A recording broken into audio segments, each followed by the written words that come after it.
నమస్తే, welcome to Sakshi exclusive. Hi friends, మనం రోజుని ఎలా లెక్కిస్తాం? పొద్దున్నే సూర్యుడు ఉదయించడం, రాత్రి చంద్రుడు రావడం, ఈ మొత్తం ప్రాసెస్కి 24 గంటల సమయం పడుతుందని మనకు అందరికీ తెలుసు. ఎందుకంటే భూమి తన చుట్టూ తాను తిరగడానికి పట్టే సమయం అది.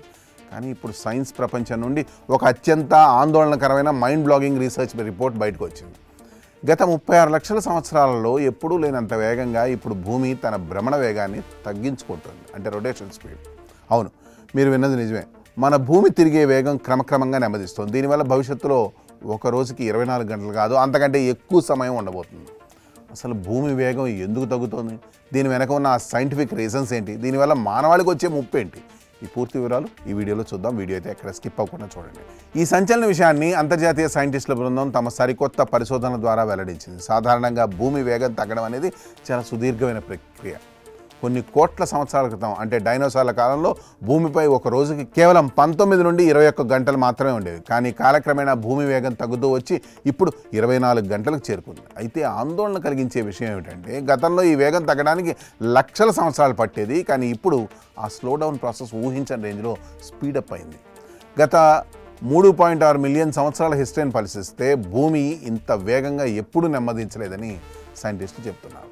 అసలు భూమి ఇలా స్లో అయిపోవడానికి గల బలమైన కారణాలు పరిశీలిస్తే అందులో మొదటిది లూనార్ ట్రైడల్ ఫ్రిక్షన్. అంటే భూమికి చంద్రునికి మధ్య ఉండే గురుత్వాకర్షణ శక్తి, చంద్రుని గ్రావిటీ వల్ల భూమిపై ఉన్న సముద్రాలలో అలలు ఎగిసిపడుతూ ఉంటాయి. ఈ అలల కదలికలు భూమి తిరిగే వేగానికి ఒక బ్రేక్లా పనిచేస్తాయి. దీనివల్ల ప్రతి శతాబ్దానికి, అంటే ప్రతి 100 ఏళ్ళకి రోజు నిడివి కొన్ని మిల్లీ సెకండ్లు పెరుగుతూ వస్తుంది. ఇది సహజంగా జరిగే ప్రక్రియ అయినప్పటికీ ప్రస్తుతం మానవ తప్పిదాల వల్ల జరుగుతున్న వాతావరణ మార్పులు ఈ స్లోడౌన్ ప్రాసెస్ని మరింత వేగవంతం చేశాయి. గ్లోబల్ వార్మింగ్ వల్ల భూమిపై ఉన్న ఆర్క్టిక్, అంటార్క్టికా ప్రాంతాల్లో భారీ నీటి మంచు పర్వతాలు కరిగిపోతున్నాయి. అలా కరిగిన కోట్లాది టన్నుల నీరంతా సముద్రాల్లో కలవడం వల్ల భూమి ద్రవ్యరాశి ధృవాల నుండి భూమధ్యరేఖ వైపునకు షిఫ్ట్ అవుతుంది. దీన్ని ఫిజిక్స్ భాషలో చెప్పాలంటే, ఒక స్కేటర్ తన చేతులు దగ్గరగా పెట్టుకొని తిరిగినప్పుడు వేగంగా తిరుగుతాడు. అదే చేతులు దూరం చూపితే అతని వేగం తగ్గిపోతుంది. సరిగ్గా భూమి విషయంలో కూడా అదే జరుగుతుంది.